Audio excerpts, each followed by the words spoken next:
Hello and welcome to our Mind Your Stress workshop. This presentation from the Be Engaged workshop series is brought to you by Success Services within the Office of Student Financial Aid. Our workshop series, typically an interactive experience held across campus throughout the year, will now be made available to you through Blackboard Collaborate. We will start today by introducing our Student Success Services within the Office of Student Financial Aid. Our success services offer a range of services included one-on-one coaching and basic needs support, both of which work to provide essential support to students. Additionally, we have our workshop series, which covers a diverse set of topics designed to enhance individual success. Finally, we have our mentorship piece, which will launch soon, providing an opportunity for peer-to-peer or peer-to-alumni mentoring. Our space is located at East Campus Mall, but for now, we're also available virtually. The basic needs coordinators and success coaches are available to meet with you through video chat or over the phone. Visit our website located in the bottom left of this screen to set up a meeting with us today. Additionally, our team is hosting a Microsoft Teams channel available to students to post questions or chat with the Success Services team member through that platform. Now, to introduce ourselves. Hi, I'm Jordan Salas, and I'm a first-year PhD student. My role as a student success coach is all about helping you identify a pathway to success across different areas. Hello, I'm Casey Strahl, our Student Experience Manager. I work to ensure students are able to access the resources and services offered to Student Success Services and provide support to our team. Okay, so back to our Mind Your Stress workshop. The purpose of this presentation is to help you identify stress triggers and how you can work to reverse the negative impact of stress. We'll spend this time discussing both the negative and positive impact brought on by stress, and we'll provide additional resources that help minimize the impact of the stressors in your life.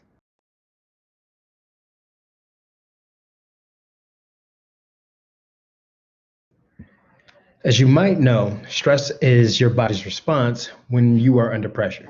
When we feel pressured, our nervous system releases several stress hormones. Stress isn't all bad. There is an upside to it. On the bright side, stress is essential for survival. A moderate level of stress increases your ability to rise to the occasion and accomplish your goals, boosts your efficiency, and enhances your memory. On the not so good side, too much stress can weaken the immune system, cause high blood pressure, fatigue, depression, anxiety, and even heart disease. However, stress can be mitigated. Further along in the presentation, we'll discuss signs and symptoms of stress and ways that can help you overcome the emotional burden brought on by too much stress.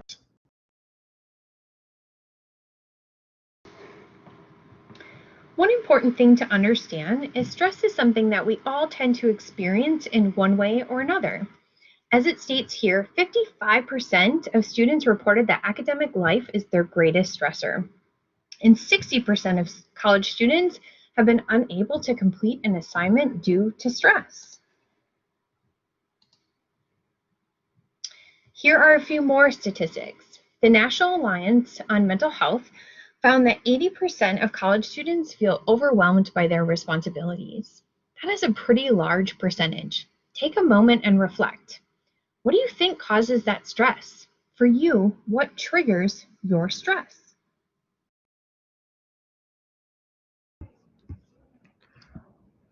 What did you list for your stressors?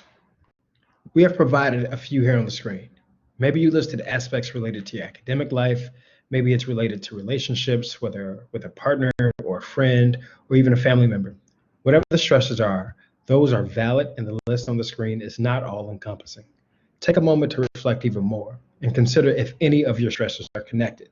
Feeling overwhelmed with work and having not so good time management skills can increase academic related stress, or relational aggression can lead to an increase in stress among peer and family groups. Underlying causes of other stress triggers may result from a 24-hour news feed, sickness or the loss of a loved one, moving away from home, or other life-changing events that can all trigger stress in our lives.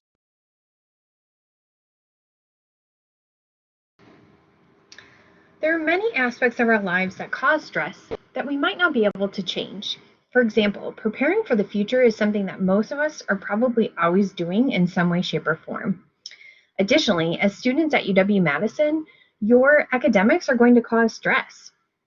You have a choice to no longer be a student, but my guess is that's not how you want to get rid of that stress. There are aspects in my life that cause me stress, but I wouldn't want to eliminate them, even though they're stressful. So now that we have you thinking about all your stressors, let's switch gears and talk about how we think about our stressors. There are ways in which we can work to transform stress so that it motivates us instead of drains us. The link to the TED Talk explains a bit more about stress, its response, and some social considerations. Take a moment from our presentation and watch this video. When you return, it will be helpful to have small slips of paper, note cards, or even Post-its. We're going to take a look at our stressors. According to the TED Talk, are you someone who's experienced a moderate amount of stress or lots of stress? Reflect on what the triggers were to cause your levels of stress to increase. Have you changed your mind about how you consider stress? Have you found it helpful to consider the positives regarding your body's physical and emotional response to stress? How does the social aspect of the stress response make you think differently about your coping mechanisms? One of our biggest takeaways is that chasing meaning is better for your health than trying to avoid discomfort.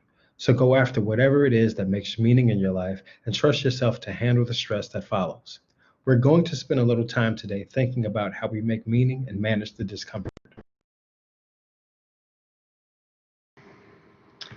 Consider again for a moment the things in your life that cause stress. What are those things? I'm going to ask you to label those things from most stressful to least stressful. It is not that the least stressful are not stressful, but we're prioritizing. In my example here, red is a level 3 or the most stressful item. I'm always stressed about the balance between my family and my work life. Yellow is my level 2, which causes me some stress. In this example, I've included finding financial stability. Money is stressful, and there's always some level of stress related to that component in our lives. Finally, green is my level 1, which causes stress, but in perspective, it's the least amount of stress. In this example, I've included completing a 5K. I've always wanted to run a 5K. I'm a semi-runner, but it's a goal to complete one. Feel free to include as many stressors as you would like for this activity, and you do not need to have equal numbers of stressors in each level. If everything feels like a level 3 or a level 1, that's okay. You can pause this video if you need some time to think about your stressors and their levels. Continue to play the presentation when you're ready. Next, consider what about those stressors is stressful. For example, in Casey's example, what about the balance between work and family causes stress? What about completing a 5K is stressful? Maybe you wrote class as your stressor, and the reason that it's stressful is because there are numerous exams in the semester, or maybe it's hard given the amount of reading. Take a moment to write down what about the stressor makes it stressful. Make sure for each item you noted in step 1, you have another piece of paper, index card, or post-it note for step 2. Additionally, if they are not different colors, it will be helpful to note that they are the same level. Feel free to pause the presentation as you wrap this step up. Next, consider why that stressor is important to you. In my example, I put down proudly my overall well-being, because when I take time for my family, I feel great about the time we spend together, and when I make time for work, I feel great about the work we're doing and the achievement of our goals. In Jordan's example with class as your stressor, the reason it might be important to you is because you want to achieve that goal, or you want to get a job, or maybe you want to get accepted into graduate school. Take a moment to write down what about that stressor makes it important to you. Make sure that for each item you've noted in step 1 and step 2, you have another piece of paper, index card, or post-it note for step 3. Feel free to pause the presentation as you wrap up this step.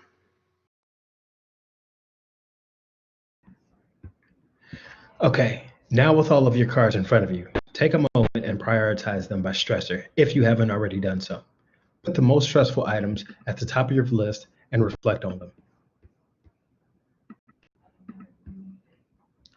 Next, prioritize based on what is most important to you. Reorder and shift if necessary so that what is important to you is at the top. Make sure to group all of the colors together, indicating the level of stress.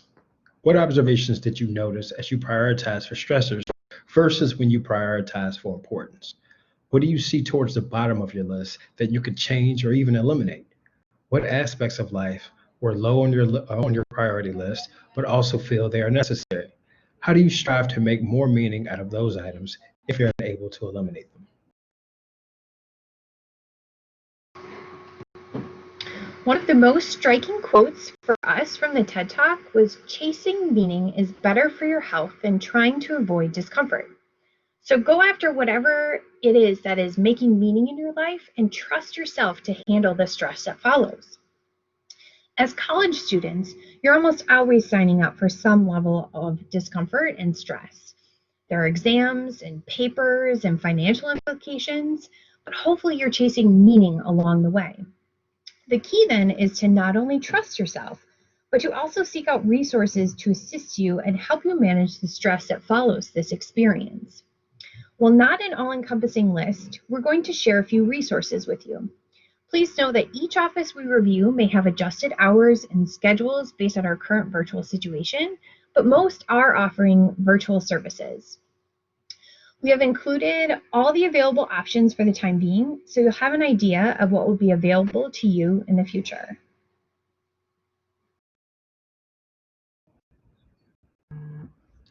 Throughout the university, there are a number of resources that will help you to mitigate your stress. University Health Services, or UHS, provides group and individual meetings to promote mental health. During this time, UHS is also available to meet with students virtually or by phone. Along with the UHS, the Dean of Students Office assists students who are facing a wide range of issues, including family crises, housing discrepancies, and health issues. Remember, a healthy diet and regular exercise works to promote an overall healthy lifestyle. Recreation and Well-Being, or RecWell, offer a variety of resources to help you be more physically active to help manage stress. In addition to UHS and the Dean of Students Office, you can contact the Office of Student Financial Aid for support. We can assist with questions related to student employment, basic needs support, and financial support, of course. Additionally, you can contact us today to meet with a student success coach. Student success coaches are here to help you identify and mitigate stress constructively while creating a pathway to success. Along with the links to RecWell and the Office of Student Financial Aid, we have shared some links to provide healthy meal recipes as well as exercises that can be done with very little or no equipment for your convenience.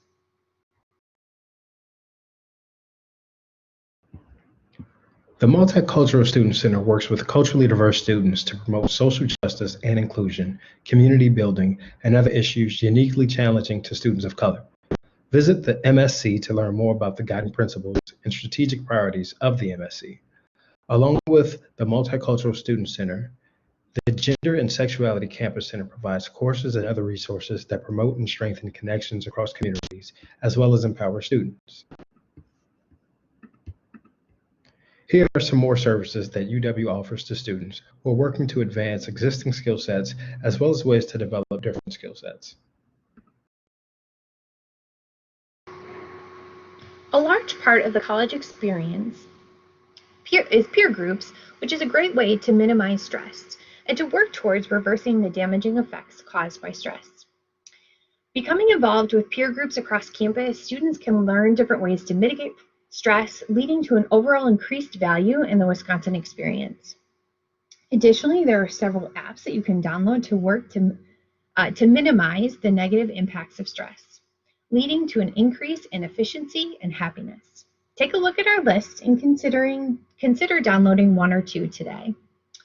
Lastly, consider what works for you. Again, this is not an all-encompassing list. Maybe you enjoy reading a good book or listening to music. Whatever helps you is important to notice and to utilize in the higher stress times. Give yourself the opportunity to recognize your stress and find ways to manage it. Remember, chasing meaning is better for your health than trying to avoid discomfort. So go after whatever it is that makes meaning in your life and trust yourself to handle the stress that follows. Thank you for joining us today. We'll continue providing content that both supports your transition into an e-learning environment, as well as resources that work to help you develop different skills to address roadblocks on your pathway to success. Please be sure to take a look at our other presentations, Deep to Your Core and Hello, Are You There?, to learn more about value prioritization and the different styles of communication. Until next time, take care.